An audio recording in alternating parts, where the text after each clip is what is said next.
Hi, this is Michael Pinter. Welcome to the Wholesale and Flipping Houses in New York show. And this is my first interview on the podcast with one of my favorite people in the world, Greg Helbeck. Some of you know him. Greg grew up in New York, I think is it Rockland or is it Rockland Orange. County? Yeah, Orange Orange County. County. And Greg is amazing because Greg is 25, and I don't think I know one person between his age or my age, and I'm pretty much twice his age, who has their priorities as straight and their time managed as effectively. And we'll talk about Greg actually is teaching how he manages his time. We'll get into his product a little later. But I found Greg on the internet after Greg had started learning John Martinez's techniques. John Martinez is like premier sales trainer for real estate investors. But the difference between Greg and probably the 20,000 other people who took John Martinez training is that Greg went online on Facebook, would record his calls with sellers and would critique himself. And I think most of us know that most young people, when it comes to social media, are, posting their latest party, somebody got drunk, their new Ferrari, their $20,000 check. But Greg was somebody who was up there saying, I really screwed up this call, and this is where I should have done better. And the fact that Greg was able to critique himself really got John Martinez's attention, and he started working with John on a couple of deals. So we're going to talk about Greg's journey to where he is now. And Greg, welcome to the show. I appreciate it, Michael. It's cool to be your first guest. And just quick disclaimer, I am like Justin Bieber has his believers. I'm like a Michael Pinter believer. I watch every single YouTube video because it speaks directly to me, because I always say this to you, like every time we talk, which is a lot. If I knew about you when I got started, I would have been knocking on your door at night in a non-creepy way. Cause like, that is what I needed to hear back, like 5 years ago. Right. I think, as crazy as it sounds, and even as the words come out of my mouth, I think it's nuts. I don't think there are a lot of people teaching how to become a real estate investor in New York. There really aren't, because there's 49 states and there's New York, and New York is like another planet. So it's a couple of things I teach. It's really like another planet. And I started doing YouTube videos about 2 years ago, just like explaining what's different in New York. And people are shocked when I tell them things like there's no inspection contingency, and you can't bring a contract to the closing, things like that, because of their sellers' attorneys. So I think, and we discussed this before, but I think you and I may be the only two people in the world who have done deals outside of New York and choose to do, I'd say, the most of our business still in New York. Now, you moved out of New York. You moved to sunny San Diego, where it's always perfect weather, and I envy you for that. But I still go back to New York. I know, you're back. I can see you when you come back. I try to see you. But I don't think there's a lot of other people, because when I think of the people that are really doing business in New York, and first of all, only 4 or 5 people come to mind. Yeah. They really only do business in New York, right? I think of Billy Alvaro. I think of Frank Sanchez, and these are guys who are great guys. There just aren't a lot of them, but a lot of them don't do business outside New York. And you and I have had the opportunity to do business outside New York, which on some level seemed, I know for me and probably for you, seemed like this amazing path to easy money, right? Because we weren't getting all the challenges that New York faces, and we've chosen to continue to do business here. So why don't you talk a little bit about why you continue to do business in New York, and I'll chime in for probably a lot. Probably we both have the same reasons. Yeah, no, it's a great question. And, I think the big thing in New York was, I think for newbies, for people who are brand new, especially young newbies, guys who are under 25, maybe even under 30, New York is very difficult, because a lot of the information that you're going to get from other people who have good intentions, they're just not in New York. So there doesn't make sense for them to teach real estate investing in New York, because they're not in New York. And maybe 5% of the people who listen to them are even in New York. So all their advice is going to be general advice for the majority of the country. When a new investor tries to get into New York, it's so much different. And that's why you bring so much value to the marketplace.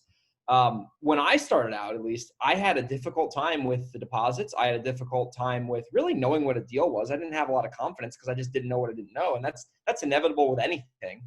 And I also was like, the attorney thing just threw me off. Like, you have to locking up a property in New York is a big deal. I think locking up a deal in Texas, you can sign a napkin and, you know, spit on it and it's a contract. You know, in New York, like locking up a property is a number one, it's a process. And number two, it's kind of intimidating. So when I started, it was very hard for me to like get contracts because I get offers accepted. They would die in escrow and like, they wouldn't even go in escrow. And I started to get fed up and I was like, I was making a little bit of money. It was not life-changing money. Like it was not even six figures, but I was still making money every couple months doing wholesale deals the wrong way, like selling to one buyer and taking way less because I had no leverage, right?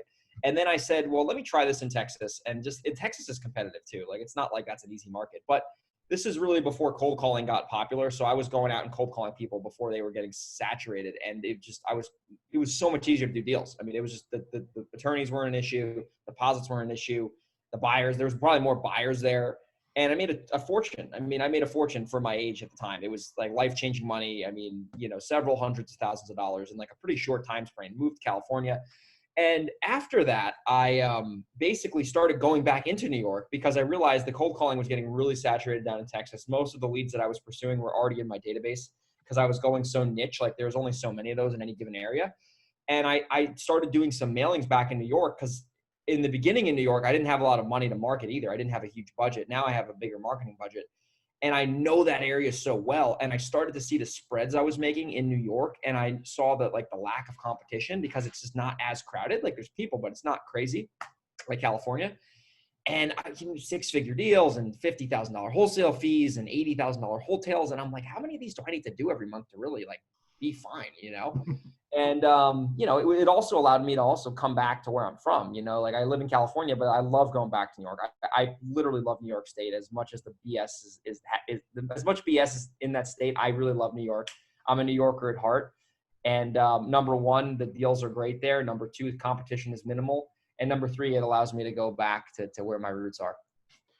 I agree. I mean, for me, the three best parts about doing New York are two of them you said before. Like you make more money per deal here for sure. Oh, easily. Yeah. I average about 30,000 on a wholesale or a hotel deal, and people in Vegas or Phoenix or Dallas, like they're happy with $7,000-8,000. Like, it's I'd be crying. four times as much, right? In the therapist chair. Right, and I've done deals where I made $8,000, and I've considered that like a loss, almost like that's a bad deal.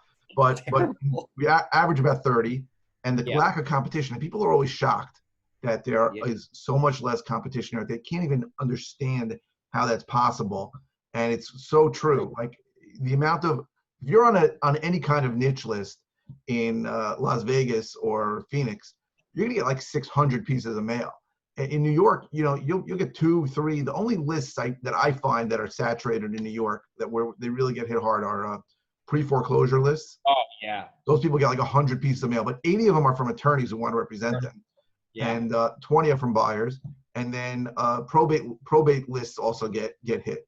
But every other list, really in New York, there's little competition. And the third reason why I think, and there's a lot of good reasons for New York, but the top three reasons, the number three reason why I like doing business in New York is you can't get out of the contract. I know you had a situation recently.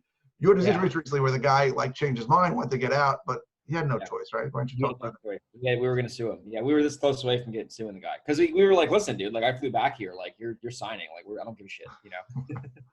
Right? People don't understand. Like some of the challenges in New York, it's harder to get into contract, but once you're in, you're never getting out. You're not getting out. You file list pendants on the property, and he'll never sell it to anyone else ever. Like in other states, people say, "Well, I'm protected because I'll file the contract. I'll record the contract." Yeah, we do that in Dallas all the time. Yeah. But all that does is the next time if that guy sells the property, like in 100 years, somebody may call you from a title company. That doesn't mean that you're going to force him. But here, you can sue him for specific performance for the whole amount. Like you're not getting out of contract here, so that's a big deal. So I mean I like, you got to take the good with the bad, and the fact that you make more money, less competition, I think it's worth all the other challenges. And between you and the way we started in this business is that's how we started. That's how the kind of things that we were used to. So, yeah, I mean, let me give you an example on the profit thing. So I just did a deal in Port Jervis on Friday. That market is generally speaking a crappy market, like low income, low ARV. I made $30,000 on a wholesale deal in Port Jervis. That I was like, I'll wholesale this if I get 30 grand. If I don't, I'll just buy it and make 50. $30,000 wholesale deal in Port Jervis where the median home price is like 140,000. So, and there was no competition. And like, it was not easy to do the deal because the buyer was a pain in the ass, but like, where are you going to make 30 grand on a wholesale deal on a crappy house in a crappy area? Like it's, and I live in California. I mean, I went to the house once or twice because I was in New York, but still, I mean, that's serious money on a wholesale deal. You know, usually people are making, like you said, 7-10 grand. That's not a lot of money once you start doing deals, right? In the beginning it is. So it's different. No, but I'm saying there are guys doing a lot of business. I know guys doing a lot of business in Phoenix, and they shoot for 8 grand on a deal. That's like a quarter of what we can make on a deal here. One deal. Yeah, it's crazy. I mean, if I can't make 30 grand on a deal now, I'm not happy. I mean, honestly, like 20 is like 10 is really like I'll just let it go. 30, if I'm wholesaling, is what I'm shooting for. If I can't make 30 grand, there's a problem. Usually, at least in Hudson Valley, or San Diego, same thing. Right. For me too. I shoot for 30, but very often I make more, and once in a while you make less. But sometimes I'll close. Sometimes you or I will close on the deal. That's really the difference between you and. That's a big key in New York. That's a big point. If you want to talk about that, is that was a big reason why I wasn't succeeding in New York. Is I was a one trick pony for a while. For sure. When you started, you didn't have the money. You were scared to close. I know you were dealing with like one buyer, but I know that when I'm going into contract, and a lot of people starting out, when they hear this, get terrified because they've been told by so many people on the internet, wholesaling is risk-free. You just go into contract. You have an inspection contingency. If you can't find a buyer, you just say, I'm sorry. But that's not how it works in New York. In New York, you got to go in hard. That means you got to either assign it or you got to go and close, right? You and I know that we go in hard. So we're the seller's getting his money from us, either getting a sign from somebody else and we're making a spread, or we're going to close. So that's the way I approach every deal. And one of the things I do, and so I really look at deals now where I'm trying to buy them cheap enough where I have 3 options. It doesn't work on every deal because the condition makes a difference. But ideally, when I'm buying something, I can wholesale it. So I'm buying cheap enough that there's a spread between what a rehabber will pay. Sometimes I can wholesale it if it's not terrible and if it's mortgageable. So I can then, if I can't find a wholesale buyer, let's say I can just put it out on the market, do minimal, maybe have to clean it up, that kind of thing. And then if I can't do that, then I'll rehab the property and fix it up. So I look at properties that have options. And very often, even when I wholesale it, I know I'm leaving money on the table. But ideally, I would wholesale pretty much every property because rehabs are tough. You had a deal, I know you did when I saw you, where you had a surprise on it, and that's basically anytime you're closing on something and you're doing work to it, surprises come about. So why don't you talk about that deal that you did? Yeah. I mean, I still rehab today. I mean, so thankfully after that, I have a project manager that works with me, and he manages all the rehabs. He gets a percentage of the deal. But I don't have to, I'm not involved in the day-to-day decisions. I just send the money and approve everything. And that is key if you're rehabbing, if you're not in the local market, because that's hard to do. I had a property I made 6 figures on it, but I almost got hosed because this thing, I think another thing with New York, and I'll tell the story and we'll also drive home a point that this makes New York a lot different. The municipalities in each, so basically in New York, it's at least where Michael and I are from, like, there's towns and then there's villages and then there's hamlets. So like really there's so many different like kind of bureaucracies you have to deal with. All these different jurisdictions. Yeah. So like you can have a property in like Clarkstown, for example, but then it's in the village of, like New City or something. So there's a lot of people you have to deal with. So I had a property, it was in the village, it was in the town of Orangetown, New York, which is right by New Jersey.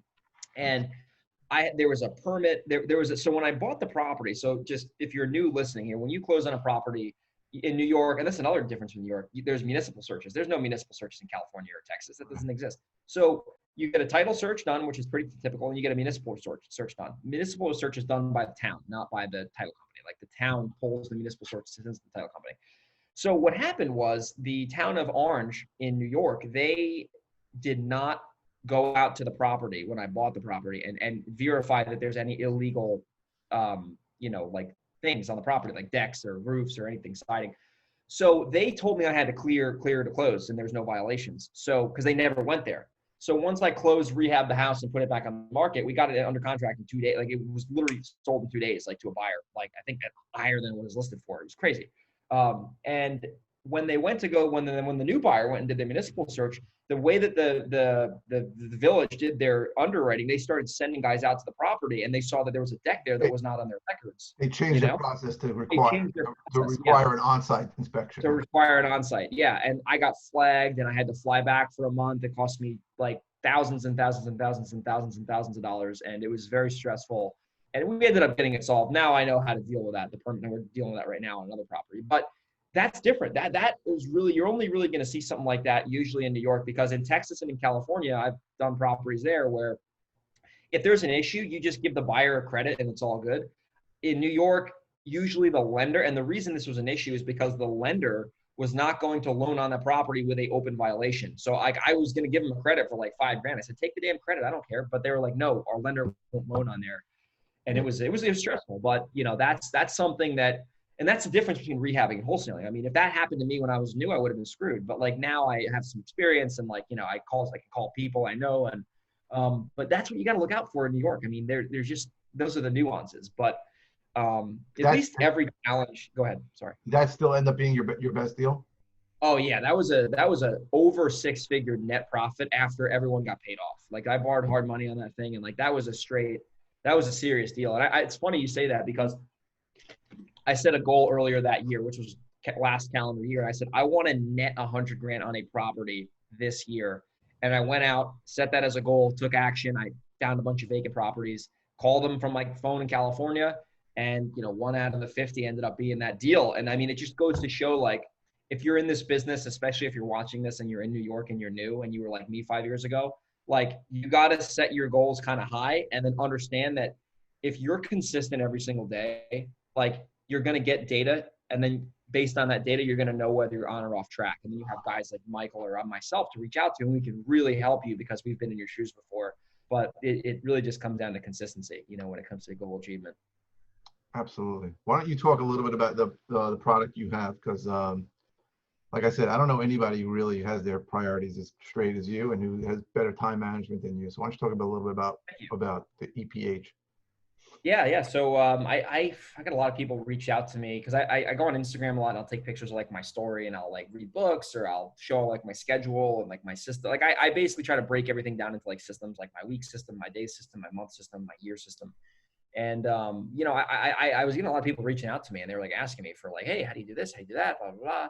And I started putting out videos on it. And then, I had a few people say like, hey, you should like consider making a course. And I was a little against that at first. I was like, I don't know about that. It just seemed, I think the whole info marketing industry gets a bad reputation because there's a couple charlatans out there who just ruin it for everyone. But if you genuinely go out there and you want to help people and provide a legit product, like it's a great business. So I created a course. Basically, it's not a real estate specific course like going to teach you how to wholesale houses, but it's going to give you the blueprint on really how to be productive and take whatever goal you want to achieve and systematically break it down.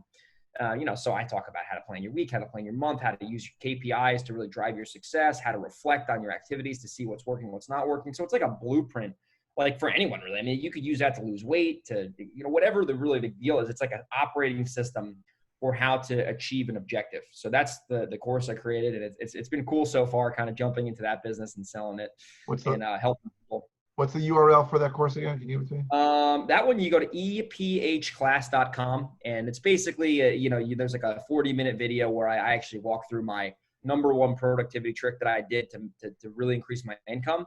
So that training, actually, it's free. It's 40 minutes, and it's super valuable. I put a lot of effort into that thing. So ephclass.com gives you my top productivity thing for free. I'm a big believer in giving away your best stuff, and then from there, if people want to become clients after that, then they already kind of know what you're about. I'll put it in the show notes. So how many different areas are you operating in now? I know you do a lot in New York, and you're doing some in San Diego too, right? Yeah. I'll tell you what, Mike, San Diego is hard, man. I got a deal I sent him the contract. He's signing it and sending it back. San Diego is a tough market. I'll tell you right now, I bought another deal out here, and I'm going to probably lose money on it. Like this area it's not like anything. Is that the land deal? That's the land deal. I'm probably going to lose. At the end of the day, I'm just going to probably lose, but it's okay. It's my choice. You can't lose that much. You can't lose that much. I think you bought it pretty cheap, right? Yeah. I'll lose like 10 grand more at max, but you know what? It is what it is. Maybe I'll make money. Who knows? So New York is really the primary area that I've done most of my business in the last 2 years. Before that, it was Dallas, Texas. There was a point where I wanted nothing to do with New York. I didn't want to touch that place with its I remember, Yeah. meeting you at John Martinez boot camp at Coronado, and you were saying like, "F New York, I gotta, takes too long. I'm going to Texas," and I was like, that makes sense. I think I might try that. But you know what? Texas. I still do deals in Texas because the believe it or not, the leads that I generated years ago are still serving me today. Because like most deals come on the follow up anyway. At least in my business, like our follow up is where the money's made. Me too, for sure. Oh yeah, and so Texas. I was really operating in Texas for like 2 years strong and making a good amount of money there. And then once that marketing channel started drying up, I didn't want to do mailing in Texas or any other like media in Texas. I just really liked that niche I had there. And I was like, yeah, I got to go back into New York. So really right now it's why don't you talk about the niche that you were marketing to in Texas? Yep. So basically all I was doing in Texas, it was pretty straightforward. And this really comes down to like, you know, my course that I created is based off of the productivity that I was doing in Texas. So I was going out and I was just getting like a distressed seller list of like foreclosures or tax delinquents, which is my favorite. And then on that list, this is before any list stacker existed. I was stacking lists before people knew what list stacking was. And I'm not a pioneer, but I'm just saying this is like what happens before you get it. Like you always want to be somewhere before it gets saturated, you know, because once it gets saturated, it becomes a commodity and you're screwed. So I was manually stacking lists and cold calling people, and they had vacant homes that were delinquent in taxes, AKA usually they didn't live there and they didn't give a crap about the property. So I was able to, number one, solve their problem that they didn't think they could solve, and number two, get it at a price that was 5 times better than all the other investors. So we were wholesaling houses for 30, 40, 50 grand in Texas, making a fortune. And I was never seeing these houses. And I honestly knew, Mike, that wasn't going to last forever, because if something's that easy, usually it's going to change, because if it's easy, everyone can do it. And I like barriers to entry, at least in my business. So yeah, like that strategy worked phenomenally well, like for a couple of years, and it still works today, but it's a little harder to do because there's more data out there. So that was really all I was doing in Texas. And I still make money in Texas to this day from the efforts that I did years and years ago, which is interesting if you think about it. Yeah. So really so in terms of me operating in Texas today, it's from the old leads. New York is where I primarily do a lot of my marketing, you know, Facebook and mailers, and I'm going to start doing a lot of PPC. I've actually done some really good cold call deals in New York, just targeted cold calls, you know, like where I just did a rehab last week. We closed it, made 43 grand off a freaking cold call. Like, you were making the cold calls? You had other people calling for you? It was one of those targeted lists. I personally called the guy because it was a guy on 3 lists. I called him because it was like vacant house. I'm like, let me call this guy. This was last year though. So like I called the guy last August, and I finally got paid for that deal this August because it took forever to close. But anyway, it's all about the long-term mindset. So, and then in California, so I'm marketing in California right now. I got a deal I closed on. I'll probably lose money on it, to be honest. And then I have another deal that I'm almost certain I can wholesale for 30 grand. The second thing it's officially under contract, because he's got to, like, in California, you don't need an attorney, but he has to sign it, send it back to me, and then I'm going to sign it and take it over to escrow. But even in California, I mean, I'll tell you right now, I'm doing Sherpa messaging, and I would consider myself a decent marketer, and I'm $80 cost per lead on SMS, which is insanely high because the lead quality is really low. So what do you consider a lead from an SMS? Oh yeah, so I qualify pretty hard. Like if it's a jerk, I don't even count them as a lead in texting, because texting, there's a lot of those. They have to be willing to have a text conversation on like a thread, and then they got to be willing to get on the phone, and then that's a lead. Because I used to count too many people as leads, and I was clogging up the database for everyone, for the VAs. It was a disaster. I had the same issue with texting. Like anybody who like responded with "What's your offer?" I consider. Yeah. I stopped doing that. 90% of those people, no interest in selling. No intention of selling. And so even in San Diego, like once I can figure out my cost per deal, I'm game to do deals out here. It's just in the beginning, it's a little tricky because this market it's very saturated and the properties are very expensive. So like these people are literally saying I get 5 of these a day, and I'm okay with that because the deal that I'm doing, like there was other investors on it, and you know he liked me, and I think most investors, like if you're in a competitive market or if you're in New York and you're worried about competition, you got to understand. most investors are not going to do the things that they need to do to get deals every month. They're going to like do one text. They're not going to follow up. They're going to be a complete knucklehead on the phone. They're going to sound like a serial killer talking to the seller. So if you could just be okay at those like things, you'll be fine. Like competition isn't that big of a deal, and you can't control competition. So why even worry about it? You know? Yeah, I had a lead who wanted to sell me the house. Then she went dark, and I tried to call her. I TLO'd her, which is a skip tracing service, to try and find anybody who knew her. I drove by the house, and I don't know if she's 100% there, but she said I can't call you on my phone because my phone is tapped. So I bought a burner phone. I bought her a burner phone and dropped it off there. She hasn't called me with it yet, but I'm hoping she will. But like on some part of me says, what the hell are you wasting all this time with? But the other part of me says, she's not selling to anybody else. No one else is dropping a phone off by her. No one else is going to go do this extra step. So I hope I get the deal. It's a good deal. It's in Seabrook, on the water. I mean, I really want it. I just hope that she's like not going to be like committed to an insane asylum. So that's what I hope. Did she come from an SMS campaign? I think she's responded to a mailer like 2 years ago. Yeah, those wacky sellers. What? Those wacky sellers are always. All right, so we both have dealt with crazy sellers, and that's ideally you'd love to deal with people that are normal, but the truth is that like the reason why we get paid sometimes is to deal with people that are not 100% normal, and the more barriers to entry and the more difficult someone is, the less likely you're going to have anybody else competing with you. So that's the way I look at difficult sellers, deals. Totally, especially on the, I mean, if you want, I can share a case study on like a crazy deal we did last year. I could share like the things. Sure. It was in New York too, so it's relevant, and there's a lot of lessons I think listeners can get from this. So basically, long story short, I'm a big fan of PropStream. I think Michael has a link to PropStream. If you guys want to check it out, you get a discount. And I was really playing around with PropStream last year. I was starting to really get familiar with it. And I just did a quick pre-foreclosure search in New York, where I'm from, because like Orange County, New York, I know that area so well. Like, you could tell me an address, and I'm like, oh, it's worth that. You know, that's just my market.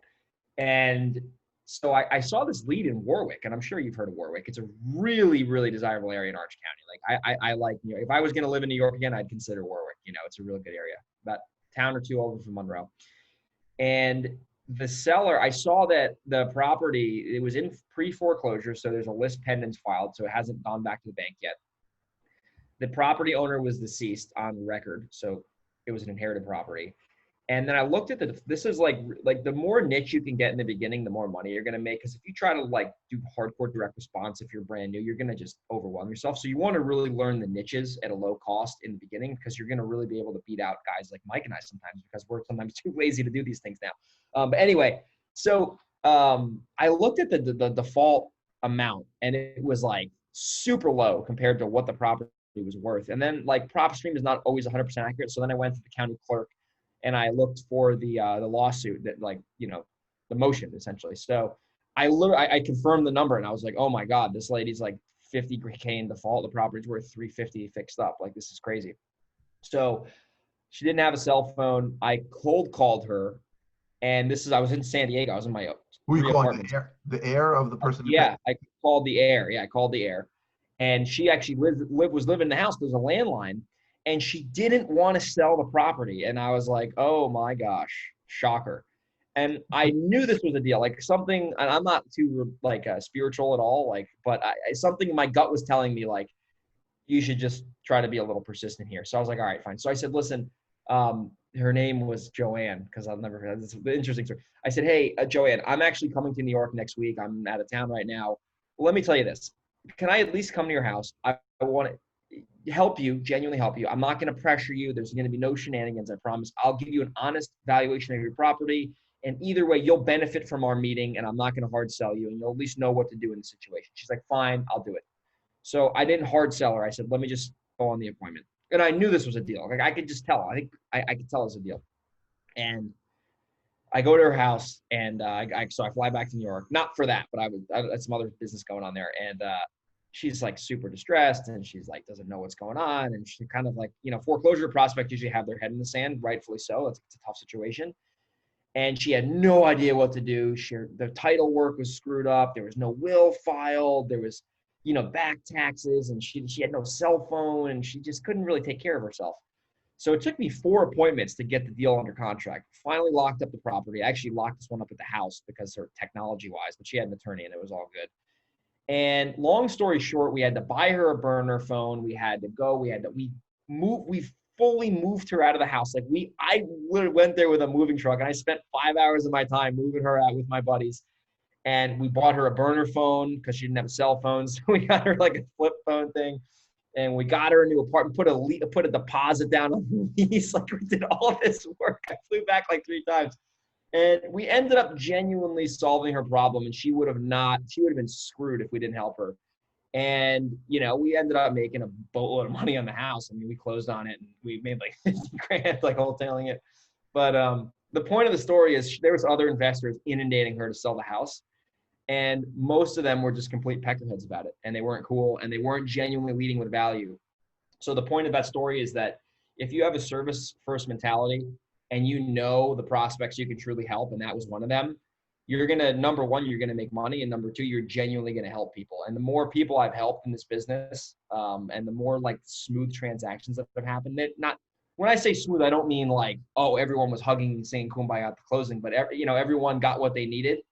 I mean, the money's always followed, and you gotta really be a problem solver, especially in New York, because that deal took I think I got that lead in like March, and I didn't get paid until like October, Right. or something like that. But like, I agree with that. I agree with exactly what you said. You got to lead with value. Really, we only get paid to solve people's problems, but also I think the one thing you learned from the story is that you were willing to go far beyond the extra mile. And when you're doing that, there's some comfort in knowing no one else is going to be doing this, right? No one's doing that. But if you're leading with value, sometimes you still get screwed. I've done that where I've tried to help people, and it hasn't worked out. But I think if you give before you get, you end up receiving, and that's a good example of that. No, 100%. And you have to, and that's what this business is about. I think the problem in our business is that there's a lot of gurus out there, and they get so money focused. And I understand where they're coming from, because if you're going to make your ads profitable, you have to sell the sizzle. That's just the way human beings work. And a lot of people get into the business and they forget about providing value. They just want to make money. And that's what I did in the beginning. I didn't make any money. But when I get on the phone with someone now and I'm talking with them, and they're qualified, I genuinely want to find a way to help them. And that usually will result in me making a fortune on a house. Sure. One of the main mistakes I see new people making, and I hear and see this all the time, is that they lead with, I buy houses cash, I'll close in 2 days. 2 minutes. And I got to tell you, I've been doing this full time for like 9 years. In my time, I have bought more houses from people who were afraid of closing too quickly than I have from people who needed to close really quickly. Yes, totally. I bought a lot of houses from people who were like, I don't have any place to go, and I know I'm selling it to you at a discount, but if you go to contract with me now and we'll wait as long as it takes for me to get the tenant out or to find a place to go, then I'm willing to do it. I bought a few houses from people like who really had to close like in 2 weeks, but much less than people who wanted more time. So if I would have led with those people who wanted more time, with I close in 2 days and I'm closing all cash and I'm going to buy right away, I never would have got those deals. And people do that all the time, and they think a lot because of what people see on the internet that, you're going to get a list, and every single person on that list is sitting at their desk waiting for somebody to buy their house. And when you call them, all that's going to matter is how quickly you can close. And that's just not the case. That's such a fallacy. I'm so happy you said that, because I think there's 2 properties in the last year that I bought where we need to close in 30 days. And we did it, and that was one of them was the deal I almost had to take the guy to court on. But yeah, I mean, it's funny you say that, Mike. I like that we're having this conversation, because in my marketing copy and even in my communication with other people, I never really say buy your house fast. I say sell your house the easy way. Sell your house at a fair price without having to give it away. Like it's never about quick, and it's never about speed. Like sometimes if it's about speed, then I let the prospect tell me it's about speed. Hey, listen, what's the number one thing you're looking to accomplish if you want to sell to an investor? And if they're like, oh, well, I don't want to have to deal with a realtor. Well, why don't you know what I mean? It's never really about the quick sale. And I don't market that in my copy. It's always Right. sell your house the easy way. Sell, you get a fair price for your house as is. It's Right. not I always cash say, out, sell. I'll close whenever it works for you. whatever you want. That can be Exactly. quick and that can be super slow. I'll wait as long as you need. Be Like, 10 years. Yeah, right. exactly. I just went to Uh, contract on a property in Merrick, and the only issue that she had really was, I don't have a place to go yet. She wants to move up to Orange County, by the way. I'm probably oh, the driver up oh yeah, there. yeah, you tell me about it. I know you're talking about it. Well, like, I'm sure there were other investors who approached her and said, I'll close fast. And for her, that was the one thing she didn't want to hear. I The want only to thing she close. didn't want is she didn't want to go through the traditional process and go to contract with a buyer who's going to say, I need to get my kids into school by September 1st, that kind of thing. So Yeah, totally. we offer that solution, but I think a lot of people getting into the business early just don't understand that. And No. what I hear also from a lot of people is like, they don't understand that when you buy a list, there's going to be a lot of people who are not interested on that list. No one's interested. It's a percentage, man. It's a numbers game, man. Someone who told me that she bought a list. She had a list of 10,000. I think I helped her skip trace, and she had 25,000 numbers. So she called 6,000 numbers. And she goes, so many of these people, wrong numbers, and weren't interested. I'm like, that's how it works. The club. That's how it works. What if the club is called everyone? That's how it works for everybody. Well, I like how you're saying that, because you got to think about it. Like, and I'm a pretty, like, you and I are pretty advanced marketers at this point. Like, we're not newbies, so like we kind of get it. But you got to think about your prospect. Like, what are the odds? Like, if someone called me out of the blue and said, Greg, I want to buy a rental off you for cash, or Greg, I want to sell you these shoes for, like, I'm probably not going to say, yes, thank you for calling. Like, today's the day. Like, if it's something I would consider, I'd say I would not be totally against that. But right now, usually when someone pitches me, I usually say no, because I'm like, oh, right now, I don't think this is in my sphere, but like maybe in the future, I don't know. Because your prospect, like, and that's why the follow-up is so key, because if you do enough calling, the law of averages will work in your favor, but you shouldn't rely on that, because most deals are going to come from like the 5th or 6th or 10th contact, because that's the way humans are. The only leads I will say where you're going to get a lot of, tail end of the sales cycle stuff is pay-per-click media and search engine optimization. I got a deal on SEO where literally it was a freaking, hey, what's your offer? Lock it up, bing, bang, boom, wholesale, and it's closing in a couple of weeks. But those are the only leads I have seen, generally speaking, consistently, that the seller's usually ready to go. Well, I'm sure they're looking for you. I got an SEO They're call. looking for you. Yes. I got an SEO call yesterday. I made an offer. She called me while we were on the phone. I just noticed my phone ring her. She might sell, like, I might get in contract today, but Yes. it's very different. Like, what people don't talk about in marketing, whether it's in real estate or any of your business, is that there is somewhat of a luck factor, right? You're calling 100%. people that are 100%. likely to sell you, but you got to Yeah. catch them right when they have some kind of serious pain, right? That timing. Right. Timing is a huge thing. And the only way to sort of solve for that timing is to continue to call and to not give up, because Yeah. just like I found with mail, right? Mail is an interesting thing. So I dabbled with mail a while ago. I bought a list and I mailed it once. You might as well take your money and put it in a shredder or flush What it. if Vegas with me and we'll do some sinning, like Right. It doesn't work, right? You don't even know if your list was off. You don't know if you met. I mean, all these other things, mail piece, all these things. Yeah. I believe you got to mail anybody you're mailing, you got to budget in advance to mail them at least 6 times, maybe 7 times. And I think that's like insurance. Yeah, that's gonna almost guarantee you a deal. Yeah. Oh yeah, right. 6 So, times. but people don't understand that. And I have people all the time telling me, I know mail works for you. I want to do mail. I go, okay. But how big is your list? And do you have the budget to mail it 6 times? Most of them go, no way. Right? Because I usually tell people start with a list of 10,000. So to mail that, even if you're sending a postcard, is $4,000, right? 40 cents about. Yeah. Oh no, You're gonna mail that 6 times. It's 24 grand. Like a lot of. Grand. If you're new, yeah, good luck doing that. Yeah. So, And that's so true. It's so true with the mail. There is a luck factor, right? The fact is, if you have a list of people likely to sell and you're contacting them multiple times, whether it's phone, text, mail. Like, you got to understand, there's a luck factor whether your mail piece or your phone call or your text is going to hit them that day when the tenant told them, you know what, I'm not paying your rent anymore, evict me. or the day the roofer told him it's $12,000 to fix the roof, or the day, Yep. the day something broke and they fix. Like, Yeah, the plumbing explodes or something. Yeah, it's timing, and that's where the consistency is in there. fact, people don't understand that. So I get calls all the time from people all the time who watch the YouTube video and they go, I've been a wholesaler for 2 years. And I get into the details and I found like they made one offer in 2 years. Like, Made one offer. Yeah. No, well, you got to make a lot of offers. yeah, it's all about making offers. I started tracking it. I put up a new whiteboard. I'm tracking every offer I'm making now because it's really. You have to. You have to. I mean, I do the same thing on Google Sheets. And here's a tip for marketing if you're new. I wish I knew this when I started. Like, the more you can just study marketing, the easier it's going to be to make money in real estate. Like, I didn't study marketing the first 3.5, 4 years of my career. Now I study marketing like an animal, and it's so much easier for me to make money in real estate because I understand the principles of direct marketing, direct response.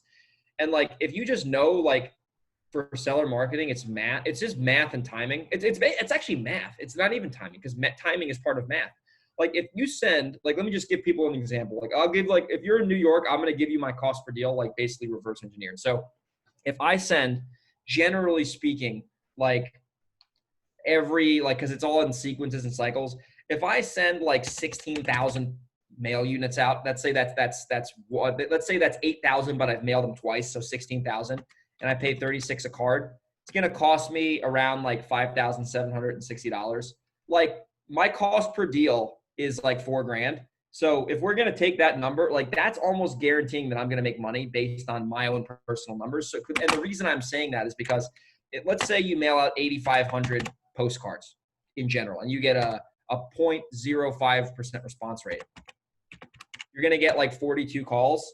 You'll probably get like 35 leads. If you do that cycle twice, you're going to get 70 leads. 70 leads on that, you're going to most likely get a deal, statistically speaking. So the point, and like I said, that's kind of like a quick example, but I'm just using math to ensure that I'm probably going to make money.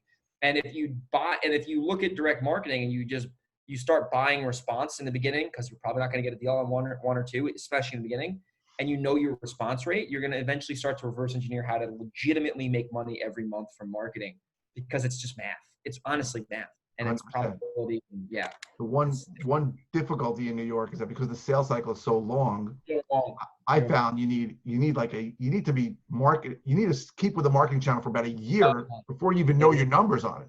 Yeah, especially when you're new. If you're a brand new marketer, but the benefit to that though is that if you're willing to do what Michael and I are telling you, like, pretend that you just paid Mike and I $10,000 to consult, which we don't charge that for our consulting services, by the way. But if you just apply what we told you on this free show and you just take this stuff and like implement it every day, you're going to kick everyone's butt, because you're going to be thinking like a marketer. You're going to be understanding New York is hard. And like, over 1, 2, 3, 5 years, you're going to have a successful business because you've implemented the stuff that's going to get you successful. It's not rocket science. You and I aren't brain surgeons. No way. No way. You could be a brain surgeon, but I don't know, man. I always tell people, usually after a couple glasses of wine, I say, yeah, if I wasn't an entrepreneur, I'd probably be an attorney. I don't know. I feel like they piss people off. I had to be an entrepreneur. If I couldn't be an entrepreneur, if I had to get like a corporate job, I'd probably pick attorney over Wall Street guy, because those Wall Street guys, they just seem like they do make a lot of money, but they have to work for like 18 hours a day. And my mental, like, I couldn't do that. Like, I would explode. I'd be like Jordan Belfort, on the decline. I was just thinking about that because I was talking to someone about, and she's working a job. She's making like crappy money. And she said, should I go into real estate? And I said, if you could I think she was making like 40 grand a year. So I said, if you could just make 40 grand a year in real estate, would you rather be working for yourself or would you rather have a job? And I love that question. It wasn't clear to her. Like, for a lot of people, they need that safety of that paycheck. Like, if I told you, I said, I can almost guarantee you can make $40,000 net to you, right? Forget about gross. In this business. But for some people, it doesn't work. Like, they and it's funny to me because when I thought about it, I'm like, I had a lot of friends who worked at Lehman Brothers and worked at Bear Stearns before the crash. These guys thought that they were had the safest jobs ever. And some of these guys ended up back on their feet. Some of them didn't. But like, you get this idea that if you work for this big corporation, that you have this safety net, and that if you work for yourself, it's all this risk. But the truth is, I don't know if it's true. For me, no doubt, I define success by like control over my time, and 100%. you're working a job, you don't have control over your time, but everybody's different. It's not so simple. And that's, I like this topic here because like, I remember in the beginning, like, especially if anyone starts out in business, especially if you're young, if you're listening to this and you're under 30, you're like, you don't know, you've never made money on your own before. You've probably had jobs in the past. Like I was a lifeguard, I worked at a golf course when I was like 18, 19. So like, I didn't have any, like, I wasn't a corporate guy by any means. And I remember in the beginning, I was like, yeah, this sucks because I'm working for free. I'm not making money because my expectation was time for money, salary for money or whatever. Right. And once I started making money on my own, it was the freedom. It's like, even though like I'm involved in my business and I do things every day, but it's all my choice. It's my choice. I choose to do it. I'm pretty good with my time management. Like I don't get overwhelmed that easily, because I've learned to structure stuff. But like when you can reverse engineer your income based on skills that you provide in the market and you can save money, like I'm a big believer in saving money and all that stuff. And that's a whole nother topic, but that's financial security to me, especially when you can put that in some rentals and you get some residual income like that. And especially when you're saving money, when you allocate your money correctly, when you put it in different categories, it's like that. That's how you have safety. I think because if you have a job, and even if it's a good job and you're making just as much as you're spending, if you lose your job or the coronavirus happens again or Wall Street goes down or whatever, like you lose your job, you put yourself in a tough situation, which is uncontrollable. But the discipline and the habits of money management you weren't participating in. So don't think a job is that safe. And it might seem safe on the surface level, but if you really, it's all comes down to like controlling your income and being able to, know where the money's coming from. And if you get good at real estate and marketing, you basically have a meal ticket for life, especially if you just want to make like the bare minimum. If you want to make 6 figures in real estate and you have some marketing experience, it's not too difficult to do that once you understand the principles. It's not easy to do it overnight, but once you get it, you can go out and like, if you drop me off into a random market, if I drop you off into a random market in a year plus, we'd be at least 6 figures, if not way more than that, because we have the real estate skills, which are invaluable, and that's what I want the listeners to really understand. If you get those skills, you'll always be able to make money because it's inevitable. It's part of your identity. It's part of your DNA, Absolutely. I think it's almost safer if you have the skills that you can translate. It's safer than getting a paycheck from somebody else who can fire you at any time, or the company go out of business anytime. Yeah, exactly. Or an unforeseen event like the COVID. I mean, you see so many people there's these industries in COVID. You think like back when Wall Street crashed in 08, I was really young, but still like, the deli was still open, the hair salon was still open, the gyms were still open. But now, some of these other industries are still open. This is the complete opposite now. You got the barbershop closed, you've got the restaurants closed. It's flip-flopped everything and exposed everybody, so it's crazy. Also, think about people that own the office space. Like I was thinking about buying office space. If I owned office space now, I'd be really. You were considering buying office space? Yeah. Like as an investment or to like work at it? I know you have. As an investment, I was considering buying retail, buying office space. All those things are getting slammed right now. They're getting slammed. But the thing with office, if the economy's going good, office is great. You got a good cap rate, you got pretty secure tenants. But this happened, that's completely changed. It changes everything. I have friends who work for big companies like Goldman Sachs, and Goldman told them, "You're not coming back to the office in 2020. We'll revisit it in 2021." Goldman owns a lot of office space. They're not going to need all that office space in 2021. They probably own it, but if you work for any industry where people have been working from home and have been just as productive, you're not going to renew your lease when it's up. You may take less space. You maybe have a hotel in, but this is going to be a generational change in how office space is used. And 100%. And like, think about it. Like I think the big trend now in 2020 with millennials and just people in general, technology, it's like, people want to have freedom, and like the best way to have freedom, at least to start, is to like be location independent, which is all I'm doing air quotes on purpose. If you're not listening or if you're not watching on YouTube, like let's say I owned a big software business, for example, like, we own software.com, and then, we have a huge office in downtown Seattle, I'm just making this up. And we were just as profitable, if not more profitable in COVID times. And I see my office, if I'm looking at the P&L in the office, takes up 35% of my expenses. If I remove the office, not only am I going to put more money in my pocket, but my team is going to be more happy. Right. So like, if you have a brain in between your ears, you would just remove the office.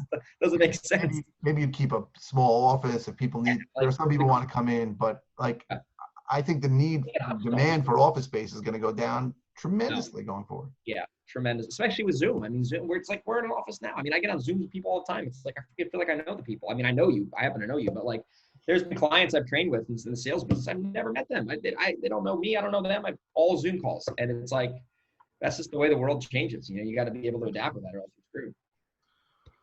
All right. So I think as we end this call, any other thoughts you have for anybody? I'm going to put your class note. I'm going to put in the notes the EPH class, and I'll put contact information for you. But anything you want to, any idea you want to talk about as we wind it down?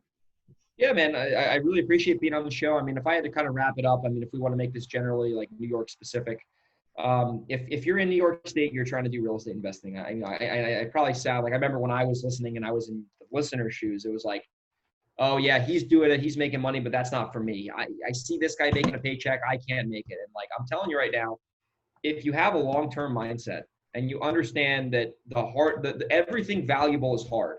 Right? If you understand that, I wish someone told that to me on day one. Everything valuable, marketing, sales, negotiating, money, is kind of hard in the beginning, because you know if it wasn't hard, there'd be no value and there'd be no money exchange. And everyone would do it if it wasn't hard. Everyone would do it, and it'd be a crazy. It'd be like buying a house in 2006. You know, everyone's making money in real estate. They don't know real estate, right? Did you see, everything valuable is hard. I don't want to interrupt you, but did you see in the movie? In the movie. Big Short? Well, no, the movie with the women baseball players with Tom Hanks. He talks about baseball, and people say it's hard. League of Our Own, and he goes, "The hard is what makes it great." The hard is what makes it, and that's true. And that's true. And that's what, if you're in real estate in New York, you want to wholesale flip houses. It's worth it. I can tell you right now, it's worth it, because when you get to the other side, it's almost like if you're trying. I want you to bet like. Like you have this little straight path, and then there's a huge dip. There's actually a book called The Dip by Seth Godin. I read it. It's a great book. It's a great book. And once you get to the other side of that dip and you understand how the business works a little bit, it's going to be 10 times worth it. Because if you're in a situation where you hate your job, you want more money, and you just persist in this business, because there's a proven model in this business. It's not like we're telling you to go invent Tesla. You know, like this is real estate flips. This is going to be around forever. It's not an easy business, but it's a simple business. It's so simple. It's true. It is so simple, but it's not easy, because you really need to have some thick skin. But if you want it bad enough, you'll get it. And like, I sound so cheesy, and it's like, Greg, really? It's like, but it's true. Like, if you seriously want it bad enough, you'll get the information, you'll get the tactics, you'll get the strategies. I mean, if you listen to this call 50 times, I challenge somebody on this podcast, listen to this 50 times and go apply what we're saying. And if you don't make money, Mike and I will both give you $100 each. I'm telling you right now, if you listen to this 50 times and you DM me on Instagram, say, Greg, I listened to this 50 times. I was the crazy guy to do that. Like, I'll be very happy, and we will be speaking further. And, you'll probably be going to dinner with me, and I'll be like, dude, really? Let me see the history of that. But seriously. We'll both take them out to dinner. We will. If someone listens to this 50 times, I swear, and they show me that they've done it, Mike and I will take them out to dinner. We'll get them whatever they want, and they'll probably be successful, so maybe they'll pay for us. So, right. Yeah. But anyway, just go out there. You got to be long-term mindset.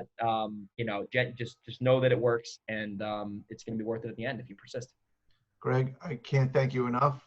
I could not have picked a better interviewee for my first podcast interview. So thank you for coming on, and it'll be, do you want me to put contact? If somebody wants to contact you, how do they get in touch with you? Yeah, Instagram, Grego_37. That's a great way that they can get in touch with me. They can also check out Pave the Way podcast on Apple and Spotify and all that. I've had Mike on the show twice. He's a rock star. We go into New York investing on that. And just social media, I try to put stuff out, and I'm here to help. I mean, I used to not put out a lot of content, and now I try to put as much content as I can on the internet and genuinely be helpful. All right, great. Greg, thank you very much, and we'll be in touch soon. See ya. Bye-bye.